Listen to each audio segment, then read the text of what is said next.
This episode of Watch Out for Fireballs preview is available thanks to Joelle, one of our patrons.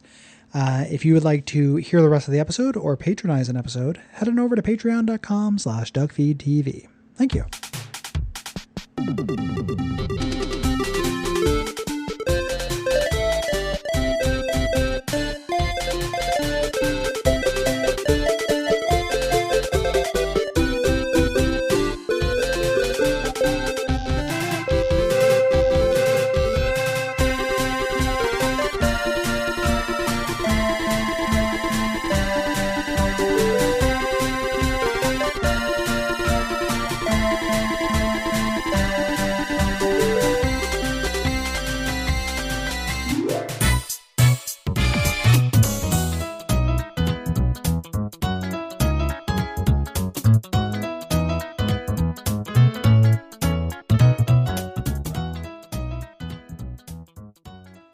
My name is Gary Butterfield. My name is Cole Ross.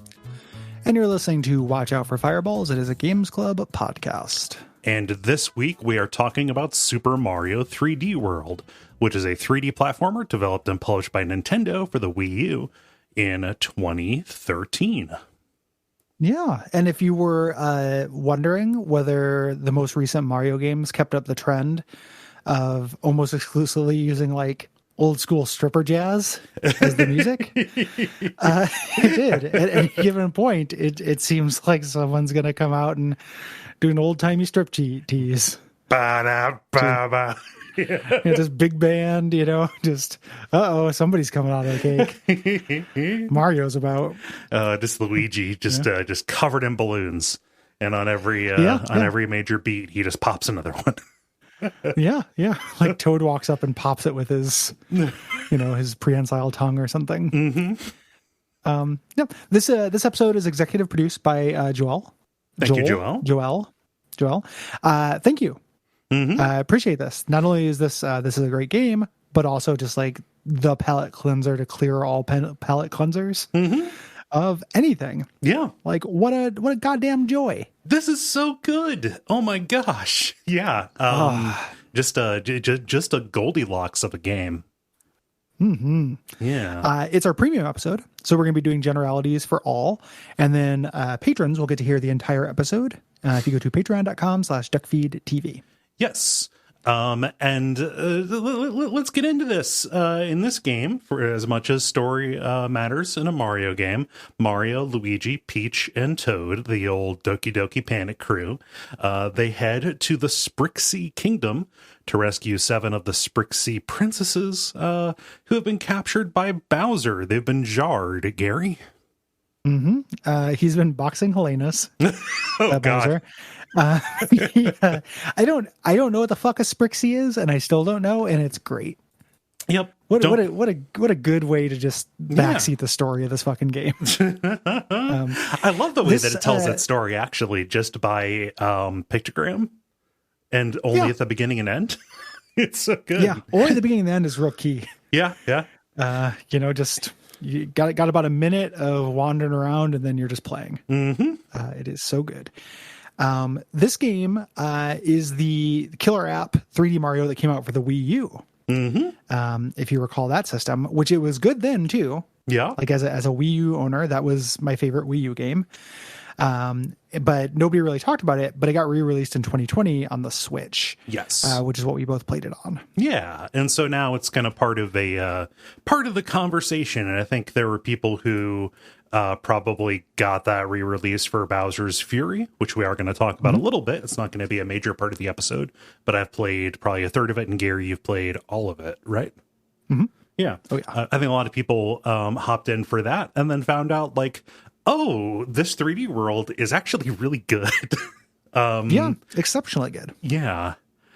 So this is kind of the bigger console version of what Nintendo did with another really good game, Super Mario 3D Land, on the 3DS, kind of bringing the classic obstacle course style levels to a 3D engine. So think like Mario 1 through 3, maybe a little bit of Galaxy.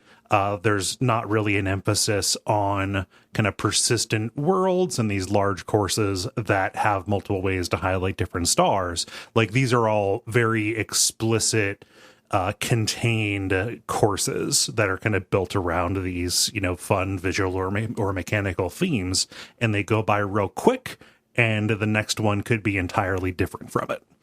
Well, often is. Yes. This is this is not to be confused with the new Super Mario Brothers Yes. games. Like this is somewhere between that and Galaxy. Right. 3D matters, but 3D only matters to a degree. In this, which I think is a really nice happy middle. Yeah. For these games. It's a kind of shallow 3D, by which I mean it's not terribly expansive in either axis. But you are kind of going along what appears to be, 3D diorama versions of these old courses that kind of use some of the ability to make, these contours to make really interesting, fun play spaces. No, it is 3D to the degree to which it uses to hide secrets. Yes.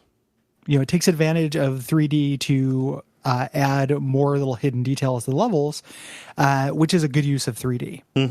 It's not just, you don't have that big wide open space feeling. And if you want that, that's what you get from Bowser's Fury. Yeah.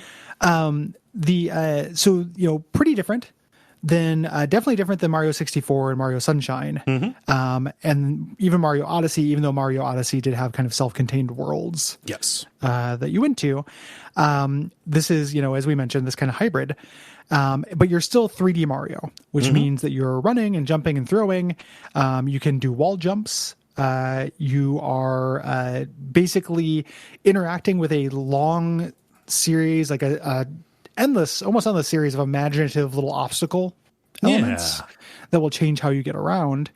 Just kind of either visually or mechanically.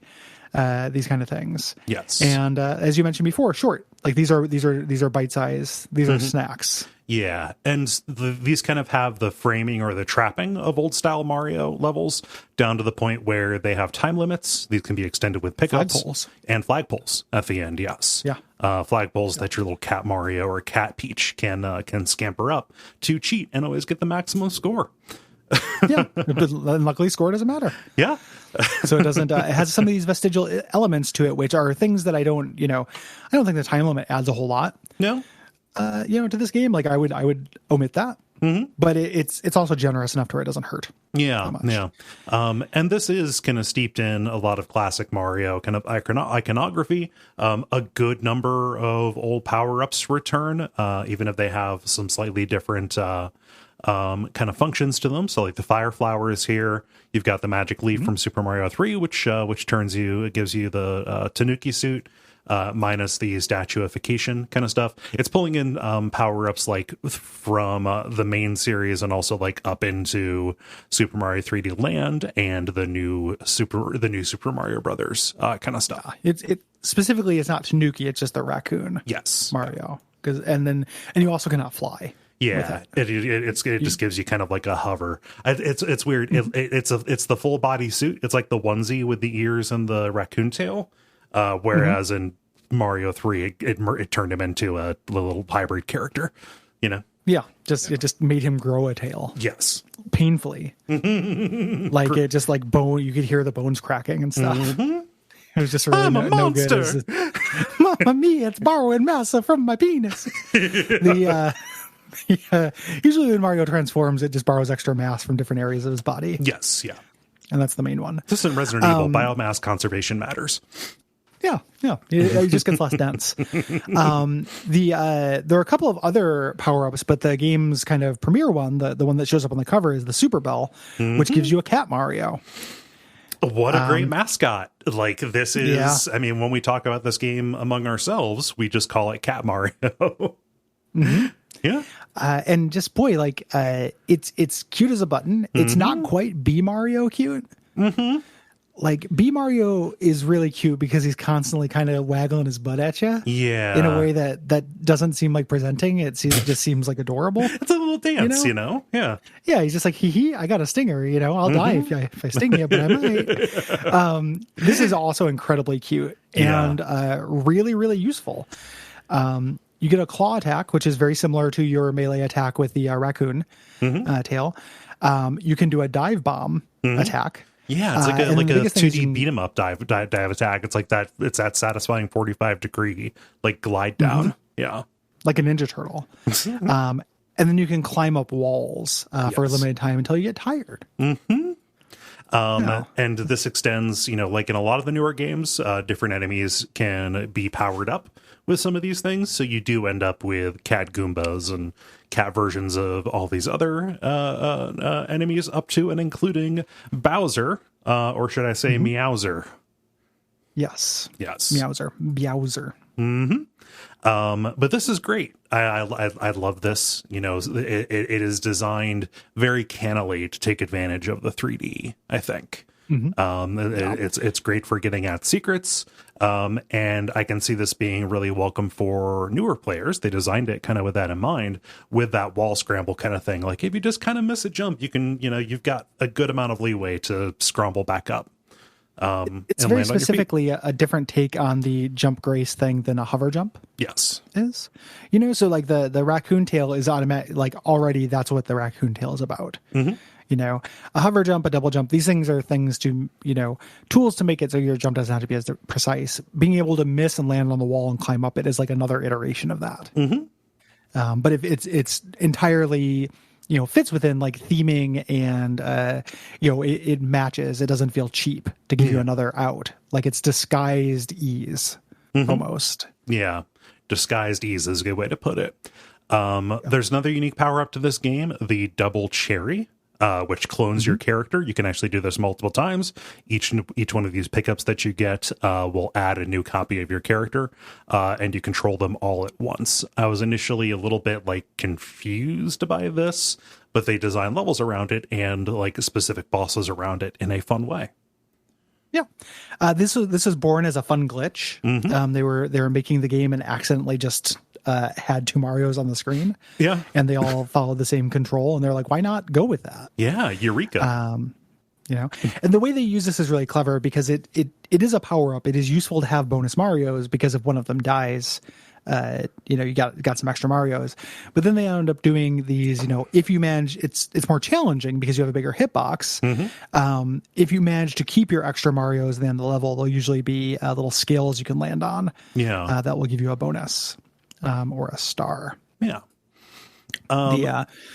You navigate between these individual courses on an overworld map. Think Mario 3, think Super Mario Galaxy 2. You've got this map you can walk around. They are generally unlocked linearly. You have to beat one to get to the others. These sometimes branch, but they might as well not because you're going to play all of them. Well, and because of the kind of meta structure of this, which is based on stars. Yeah. Each level has 3 stars in it, and there are different gates that they'll kind of gate you depending on how many stars you've received. Yes. Typically, this is not always true. Typically, one of them will be on the path and pretty easy to get. So you're not guaranteed that star. There are definitely stages where I got through it without getting a star the first time and then came back. Yeah. And the other 2 tend to be little secrets. These secrets can be dependent on different power-ups and the like. Yeah. So, maybe you have to bring a cat suit in to this. This is aided by the fact that there are mushroom houses out on the open world where you can get a power-up. You can also carry a spare power-up like Super Mario World. Yes. Yeah. And you can grab at that any time, like in Super Mario World. I'm just realizing I just remembered you could press the button to drop it. Yeah, you can do that in this as well. Yeah, it's good. So I that 3-star thing, I was initially when I first played this a little bit worried. I didn't beat this back then. But this time I got to the end and the final, the gate to open the final area, I only needed to go back and get 5 more stars.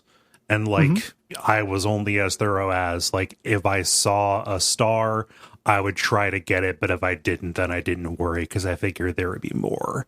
It only tripped me up Yeah. at the end, and even then it was like 10 minutes of play to fix it. Well, there are a couple of little safeties involved for that too, like set stages that load you up on stars, or the toad houses, which we'll talk about, which are easy way to get extra stars. I typically don't find this adds very much, like having those gates in there. The stars themselves function very similar to, stars in Mario 64 or whatever, in that they're incentives to explore the level. Yeah. They make the levels feel bigger than they are, and having that be entirely optional would be my preference, even though I did get most of the stars. Just making that a thing where it's like, yeah, you can still experience the whole game if you don't want to poke around. Yeah. That is a weird little bit of gating that I think probably doesn't age super well, or won't age very well, as games move away from that kind of thing. But it's also, to your point, it's not odious. Right. Like it's pretty generous. Yeah. I didn't have to do anything I really didn't want to get this. Like, I didn't have to go and, redo a Plessy stage in order to get one that I missed because the auto scrolled past it. We'll talk about Plessy stages a little bit later. So this was designed to run cooperative multiplayer, just like the Wii and Wii U versions of the new Super Mario Brothers games. And there are four playable characters you can choose from, 5 if you count the unlockable Rosalina. But you have kind of the main 4 who, like I alluded to earlier, are coming back from Mario 2, but also, kind of like mirroring their stat differences as well. Yeah. Well, it's worth also noting that the cooperative has a big asterisk on it. And this, I don't know if you've played this multiplayer, but it is a really interesting hybrid between cooperative and competitive. Oh, yeah.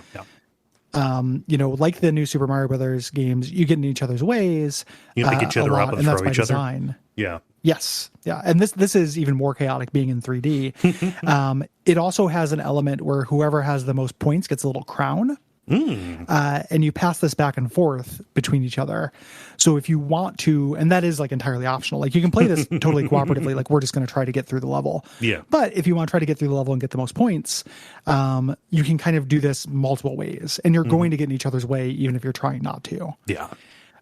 It is very fun chaos. To me, this is a weird poll, but like that kind of chaos is something that people enjoy the Mario Party games for. And I think the Mario Party games are excrement. I don't think any of those have been good. I've never played one I think is fun. Yep. I know that due to the Giant Bomb fellas, like those games have a popularity to them. I've always thought they sucked, but this is that kind of fun chaos I want, because you're doing it within the bounds of a Mario game. It's not like, here's a mini stage where you're all jumping on alligators or whatever. It's, no, like I'm just being Mario, and Mario's getting in each other's ways. Like two Marios cannot occupy the same space. There's your hook. They will bounce. They will fly away from each other like magnets. Yes. Yeah. I like how fluid that is too. You can just decide like, hey, it's an inclement situation. Let's, be eyes on the prize, but you can decide to betray each other at any moment, kind of like when playing It Takes Two. I reserve the right to drop something on the other person. Ben, yeah, hey Ben, isn't it fun how you thought that platform would be there, but then I yanked it out at the last minute, Ben? Yeah. And then just Cody, why'd you do that to me? This is just like when you didn't clean the garage. And I'm not trying to make her the nagging one, because they're both fucking awful. Yeah, I mean, between the kind of roughly weekly sessions of that, and then also playing along with this, I've had 3D platformers kind of on the brain, Yeah. And that's why I pulled that. That's why I had that poll, I guess. It's so fun, but I need that couple to get divorced, and I know it's not going to happen at the end. Yeah. And not just divorced. I need them to be divorced and then sign something that says they'll never marry anybody else. Yeah. It is like the worst fucking couple I've ever seen. I cannot believe people are having emotional reactions to that game. Like, I know I've said that before, but it blows my goddamn mind. Like, they're so unpleasant. Yep. So our different. I'm so mad about It Takes Two. It's really fun. It's like incredibly fun as a game. Yeah. They don't make you buy 2 copies if you want to play co-op. It's really, like, in some ways very good. It's really creative and generous. Yeah. Yeah. It's all the game that A Way Out wasn't. but it's just like, man, are they bad people? And that's not the point. Right. In this game, though, however, this 3D platformer, Mario 3D World, the four main characters we have different properties, as we mentioned. Mario is your balance guy. I played as Mario the entire time. Yeah. It just felt right. When I tried to dip into other people, I actually died more because I was unused to their trajectories. I can make Mario do what I want him to. Yes, Mario is my puppet. Yes. Luigi is like in Mario 2. He has the higher jump and he falls slow, but he has really low traction. He is the pro character for speedruns. Yes. Luigi can get through the game. Watching speedruns of this is very fun. And the Luigi play is just out of this world. Yeah. Peach is back for, some rare gameplay, some rare playable experiences outside of the side games. She can jump and briefly hover, just like in Mario 2, but her run is the slowest. Yeah. And then Toad runs really fast, has really good traction, but he's not very good at jumping. Right. And this being a platform game, you can see how that might be problematic. It might be a thing. Yeah. Yeah. We talked about the power-ups. We talked about the little things on the map that are not levels. There are also little mini boss encounters. There are little slot machines you can do to get coins. Coins are back, and every 100 coins you get a life. I ended this game with like 36 lives or something. Yeah. So again, it's a vestigial piece. This is not a difficult game, we should say, until you get to like the post-game stuff. But that is true of every Mario. I mean, since like 1991. So yes. Yeah. The most kind of meaty addition in terms of side things are the Captain Toad levels. These things are fucking delightful. Yeah, this is very, very fun, exceedingly cute. How come promoting Toad made him so much more cute? Because like Private Toad can suck my dick. Captain Toad, though, I respect. That's a private Toad for money. Yeah. Yeah. I'm a private Toad for money. He's not going to take advantage of the situation. He's going to be a good guy. Mostly, he's just going to get lost in places. Captain Toad, he's a character. He is distinct from the Toad that you can control, the Royal Regent Toad or whatever it is. But he's got a little headlamp. He's like a miner kind of guy. You find him in a couple of stages. You can like rescue him from certain things. But in these Captain Toad levels, you are trying to navigate Captain Toad, who cannot jump. You are navigating him around these diorama levels that you can rotate and look at from the sides and from the top in order to gather these green stars while getting out of the way of obstacles and stuff like that. And the fact that he can't jump, interesting origins of this. This started as a pitch for a Zelda game. Oh. So this was originally dioramas that Link would be moving around. Link who cannot jump. And then they ended up using that look for the remake of Link's Awakening. Nice. But they made a bunch of these dioramas, and that's kind of the pathway they took to this. Yeah. These are not hard either. Right. These are really easy, but they expanded on these in their own game called Captain Toad Treasure Tracker, which I've not played for some reason, even though I'm really interested. I got it on sale on Wii U. The problem is you have to plug in your Wii U to play it. Yeah. This was several years ago as well. I probably did about a third of it or so. They're good. I mean, it is a fantastic idea, and it kind of shows Nintendo, or at the very least this team, kind of really understanding what 3D could and could not bring to the game and figuring out ways to design fun scenarios around it. Like, this limitation, but also having these roughly cubic levels, all of which can fit onto the screen at one time, makes this feel incredibly different, even though it is the same engine and, like a lot of, similar hazards to what you experience elsewhere. Well, the similar hazards are really important. Like it's really interesting. I want to see more things that use like the semiotics of Mario. I know how a thwomp behaves. Yes. Like, and you can use that as kind of a libretto. Like you run into things similar to like we covered Chocobo's Mystery Dungeon. Yeah. Which uses Final Fantasy as a semiotic libretto. to kind of, not to sound pretentious, but it forms kind of a dramaturgical dyad. But it kind of explains that kind of stuff. So using that shorthand of knowing how a piranha plant works, etc., knowing how ghosts work, it's really, really clever. Yeah. I'm do other games like that. They brought that to Switch as well. They actually brought that to Switch first, which kind of gave me hope that they would eventually bring 3D World over. And I downloaded the demo for it, and I've played levels on that several times because I do not feel like dropping the $40 to buy it full price, and it will never get cheaper. Yeah. Someday I will buy it because I've never played it. Yeah. I just have not done it yet, even though I am interested. Yeah. I'm a big fan. Another kind of special thing are the Mystery House levels. Love these things. These are really good. These are where the timer makes sense, where you will have 10 seconds to do a series of very kind of rapid fire mini stages that test some of the skills the game has been kind of teaching you. Yeah. So you'll iterate on these things with, intensifying music with a 10-second time on every little miniature stage. These are really fun. It's also a way to farm stars. They tend to have like 8 or 5. I think the first one's 5, then it's 8, then it's 10 stars in them. So you can kind of, grab not farm stars, but grab a couple stars here if you're short. Yeah, it's a way to bolster your count. Yeah. But yeah, these are good. We'll talk about them when we get there, but the way that they escalate is a good time.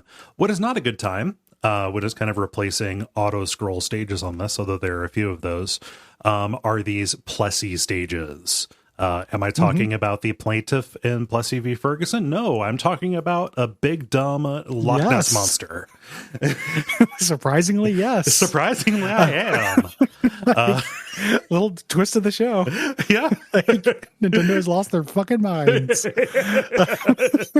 I'm sorry. I can't see or hear the word Plessy without thinking about that infamous Supreme Court case, buddy. No, it's a strong association, and this little critter doesn't do a lot to dissociate you from that. Yeah. Even though I find Plessy to be largely redeemed in Bowser's Fury. The idea here, this is something that 3D Mario games, this showed up in Galaxy and stuff too. Yeah. Mario have been fucking around with this, like the slippery and kind of hard to control.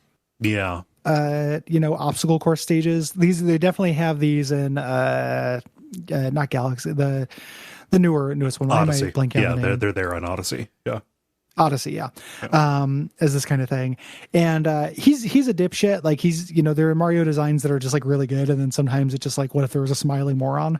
he's in the smiling moron stage of like designs for Mario. And they're not very fun, and they feature, the biggest problem I have with them are that they feature missable stars. Yeah. Which means, you have no choice but to redo the entire level. They're not very long, but if you miss a star at the end, you might redo the level 3 or 4 times to get another shot at that. Yeah. And these are just like downhill, like almost like snowboarding kind of things almost. It's hard to say exactly what they are, but you're trying to find lines. They often have kind of narrow, precarious pathways that you need to go. He has a jump, and you can kind of like lead him forward and move faster. Assuming that Plessy is male, I have no idea. I just did this. This was a real bummer. He is good in Bowser's Fury. I will grant you that. Yeah, he redeems himself when he's more of an all-purpose motorcycle. Yes. There were a bunch of, because Nintendo, when this came out on the Wii U, they were like, let's take advantage of every stupid feature the Wii U has. Like Mii integration and touchscreen controls and the microphone and collectible stamps for communicating via the Miiverse. All that stuff is thankfully just kind of ditched, or greatly reduced to the game's no detriment at all. Yes. Yeah. Like I'm trying to imagine the use case for the person who is sad that they can't blow on their Switch. Now, and it's like, man, I hated doing that when I was playing the Wii U version. Like it just like the waggle or whatever, like all of these novel control scheme things that Nintendo does, I've never really worked for me. Yeah. And I'd much prefer just to have a joystick and buttons. And this has that. Yeah. The way that the stamps work as opposed to communicating via the Miiverse, they're just collectibles. Yes. And, so if it's another thing you want to collect, you can collect them. If not, A-okay. And I can only think of 3 stages that use the touchscreen stuff. where you just tap on the screen in order to make something happen with the with the platformers or the platforms that pop out. And and nothing of value was lost because the Switch is a good system and it shows Nintendo heading in a smart direction where buttons do things. Yeah, cut it out. Whatever, like the our zone or whatever, Phantom Zone, like touch control thing that they'll come up with next. Like there'll probably be something that they'll do after this. But we're in this golden age right now where Nintendo's realizing like buttons and control sticks are good. They're good. Yeah. This is a good looking game. And that is both like fidelity, like good colors, good textures, etc., blah blah blah, but also it's just like pleasant to look Very at pleasant. and pleasant to be in. The visual design is it's pleasing and soothing, and it doesn't get in the way, communicates everything that you need to. Sometimes you're in a place with cookie wheels. And it's like I would like to stand on a cookie. What's that like? It's joyous in a way that Mario games are. This is part of the appeal of a Mario game. This is one of the better articulations of it to me. I like this game significantly more than I like Odyssey. I thought Odyssey was like a B. Like I liked Odyssey, but this feels more joyous to me. And part of it is because of the more abstracted level design. Exactly. That's 100% why I like it. Like it feels like you are in a fun playground, not like I'm on a desert planet.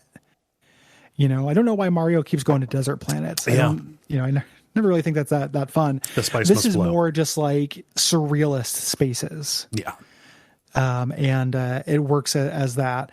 And just a wide variety of them as well. We talked about that earlier with like these different gimmicks, but like this is the very definition of a game that's like, if you're bored, just wait a minute, because the next stage will be something entirely different with its own unique selling point most of the time. And, disliking one of them or being annoyed by one of them is always a temporary experience.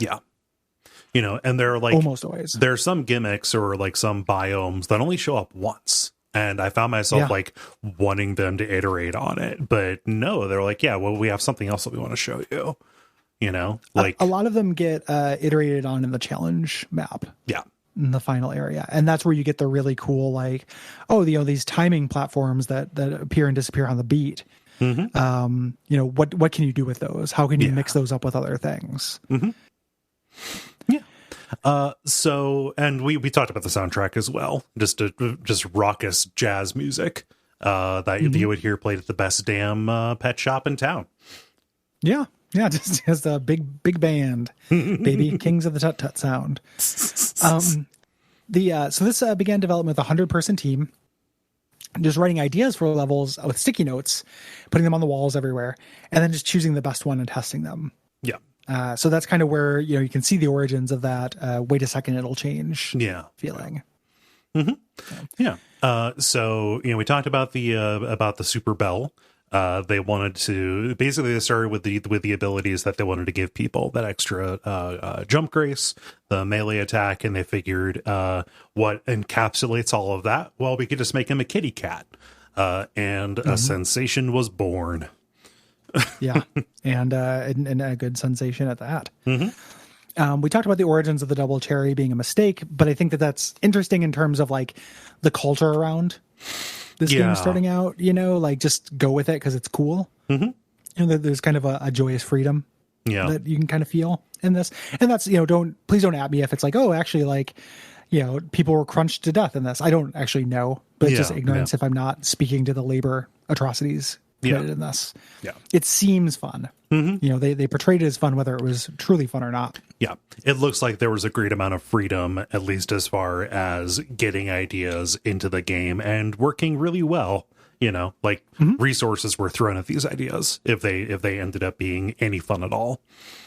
There were originally plans to have Yoshi in as a playable character. This was scrapped early on because Yoshi is a confusing monster. Yeah, we don't. Would he be a character that another person ran around as? Would he be something that you rode? Yeah, you got to figure out what it is you do, Yoshi, because it's Think of what you do before you come out here, Yoshi. yeah, Yoshi, don't talk. Yeah, I am a-okay with them not adding Yoshi to this, and they specifically substitute Yoshi for Princess Peach. Yes. Which is cool because Princess Peach is cool. Mm-hmm. Hey, Princess Peach. This is the second best selling game for the Wii U, placing it right behind Mario Kart 8. Mm-hmm. Sold 4 copies, 2 of them to us. Yeah. Yeah, so bada bing.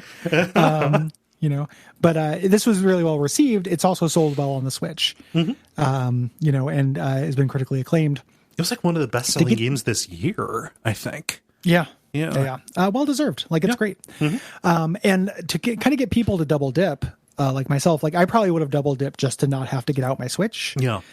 But because they were generous, they included they call it a mode, but it's a game called Bowser's Fury. Which, like, it's kind of ridiculous to say this right before we're just going to talk tons of sugar about 3D World. Mm-hmm. I think I like Bowser's Fury more than I like 3D World. Bowser's Fury might be my favorite 3D Mario. Nice. I really love it. Yeah, so it occupies this really nice kind of in between space between the kind of the fun abstract playgrounds of 3D World and the more persistent kind of aspect of Odysseys and specifically like Sunshine, really.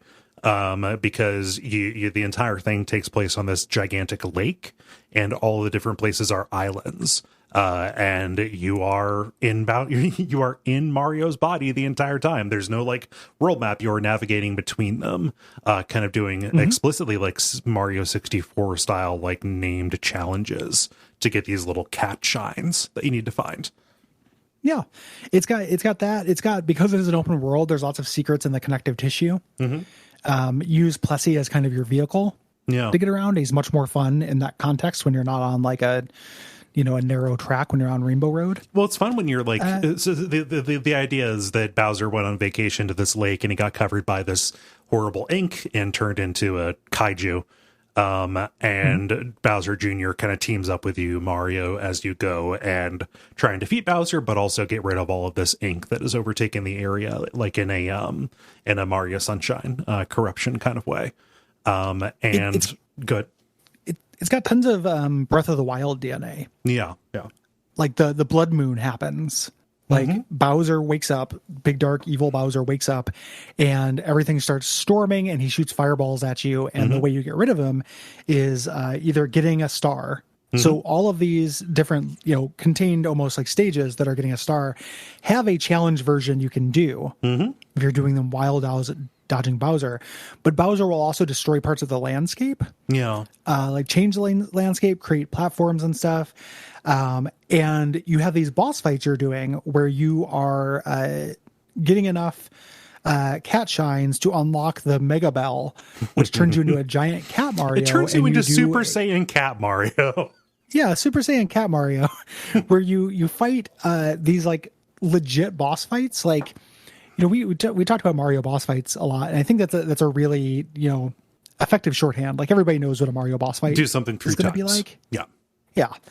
These have like health bars and stuff. This feels like a boss fight in a different type of game. There are attack patterns you learn to dodge. Yeah.